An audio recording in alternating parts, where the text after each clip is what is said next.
O ano de 1816 foi o mais incomum da história. O verão simplesmente não chegou à Europa Ocidental e à América do Norte. Esse ano se tornou o mais frio desde o início dos registros meteorológicos. Na Europa, ele foi chamado de o Ano Sem Verão, nos Itiaúa de 1800 e congelados até a morte. Em março de 1816, os europeus aguardavam ansiosamente pelo calor, mas o mês acabou sendo ainda mais frio que fevereiro. Abril e maio também não trouxeram a primavera. Chuvas frias com granizo atormentaram a Europa, enquanto nos EUA a neve cobria as ruas. O verão chegou apenas no calendário. Durante todo junho e julho, houve geadas na Europa e nos EUA. Nevou em Nova York, Berlim, Paris, Londres e até mesmo em Madrid. Neve branca em julho.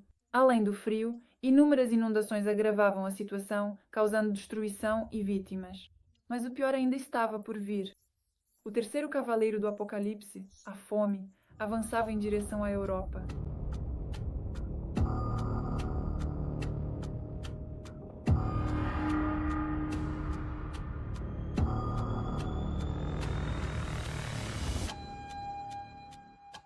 O verão anormalmente frio simplesmente não permitiu que as pessoas colhessem batata, centeio, trigo, repolho, tudo morreu.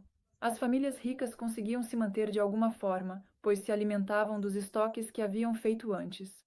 Devido à situação difícil, era preciso abater o gado doméstico, o que agravava ainda mais a situação. Nesse período, um sol vermelho pairava sobre a Europa.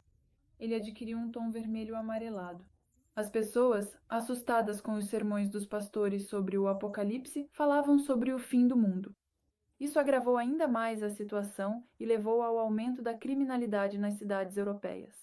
O que causou a catástrofe climática? Como isso afetou a vida das pessoas? O que estava acontecendo na Rússia naquele momento? Você descobrirá neste vídeo.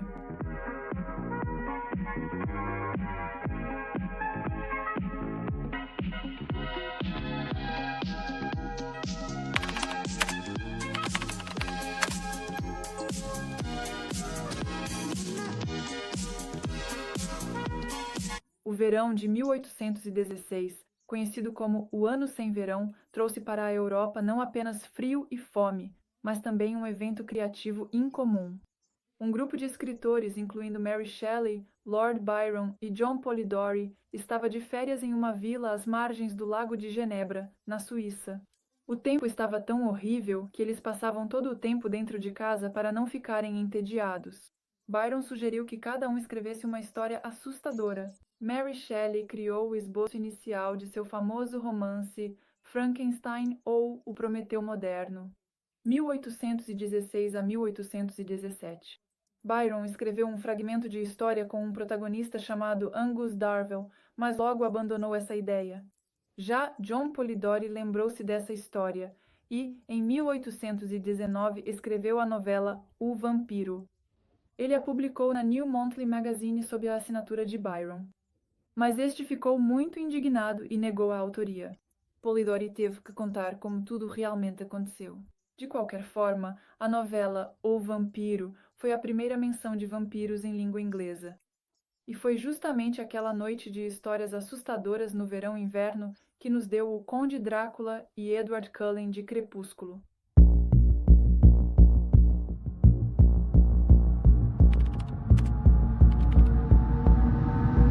Surtos de cólera sempre estiveram presentes na Índia. Mas assim como a cólera surgia, ela também desaparecia sem ultrapassar os limites da Índia. No entanto, uma mudança climática provocou uma mutação e a cólera começou a se espalhar para outras regiões, inclusive para a Rússia, causando uma epidemia global. Milhões de pessoas morreram. Em 1830, soldados que retornaram da Índia trouxeram a cólera consigo. Eclodiu uma epidemia no Império Russo. Os dados oficiais falam de quase 200 mortos e mais de 500 mil de infectados. A cólera tornou-se um verdadeiro desastre para a Rússia, causando pânico e terror entre as pessoas. Começaram a surgir lendas. A cólera era representada como um pássaro negro que voava à noite. E se esse pássaro tocasse a água, ele envenenava o reservatório. As pessoas tentavam se esconder da doença, mudando-se de um lugar para outro. Mas isso, na verdade, só espalhava ainda mais a doença, pois as pessoas a levavam consigo para novas regiões. As autoridades impuseram quarentena e isso desagradou muito à população. Começaram a surgir revoltas contra a cólera. Os médicos da época, infelizmente, não sabiam que a doença vivia na água. E por isso, todas as rigorosas medidas de precaução que foram recomendadas pelos médicos especialistas e diligentemente implementadas pelas autoridades competentes eram, na verdade, simplesmente ineficazes para conter a situação. Além disso, a drástica mudança climática global também afetou profundamente a vasta e populosa nação da China, causando impactos significativos em diversas regiões do país. Lá, simplesmente todas as plantações de arroz foram destruídas. Da mesma forma, vieram a fome, as doenças e, claro, as guerras. Naquela época, a China passou do cultivo de arroz para a papoula do ópio, e isso desagradou muito ao Império Britânico e à França. Eclodiram então as guerras do ópio, que duraram até 1860 e tiraram a vida de milhares de pessoas. No entanto, nem todas as consequências foram tão destrutivas. O químico Johann von Liebig, que passou fome na infância, dedicou sua vida ao estudo da nutrição das plantas e sintetizou os primeiros fertilizantes minerais. E o professor alemão Barão Karl von Drais inventou o protótipo da bicicleta. Isso se tornou uma solução importante para o problema de locomoção em tempos de escassez de cavalos. Assim, embora o inverno rigoroso tenha causado consequências terríveis, ele também serviu como catalisador para novas invenções, descobertas e obras-primas literárias. E o que vocês acham? Se os escritores não tivessem sido obrigados a ficar em casa o dia inteiro por causa do tempo horrível, se não houvesse essa atmosfera sombria e depressiva ao redor, quando todos pensavam sobre o fim do mundo e algo terrível, teriam nascido Frankenstein e os vampiros. E se a pessoa que inventou os fertilizantes minerais não tivesse passado por uma dificuldade tão grande na infância como a fome, será que ela teria se interessado por plantas e por como obter o máximo benefício delas? Muito provavelmente não. Amigos, eu sei qual é a pergunta que mais está incomodando vocês agora. O que foi isso? O que aconteceu para que não houvesse verão durante um ano inteiro? A resposta para essa anomalia está escondida do outro lado do planeta, no Monte Tambora, na Indonésia. No dia 5 de abril de 1815, ou seja, um ano antes de todos esses acontecimentos, o vulcão Tambora começou a se ativar. Nos 4 meses seguintes, o vulcão entrou em erupção. Essa foi a maior erupção vulcânica já presenciada por seres humanos. Naquela época, muitos habitantes das comunidades próximas ao Monte Tambora morreram. Como resultado da erupção, tanto cinzas quanto aerossóis foram lançados na atmosfera que o céu escureceu e o sol desapareceu de vista. Hoje, de acordo com nossas estimativas, pelo menos 120 mil pessoas morreram lá. Com base nas estatísticas aproximadas da época, pode-se supor que isso representava 90% da população da ilha. Encontrar testemunhos dos moradores locais é muito difícil. Mas Bernice conseguiu encontrar o diário de uma testemunha involuntária que estava em outra ilha, em Java. John Crawford era um oficial britânico que na época servia em Surabaya. Ele ouviu sons que lembravam uma canhonada de artilharia. Crawford supôs que uma batalha naval estava acontecendo em algum lugar.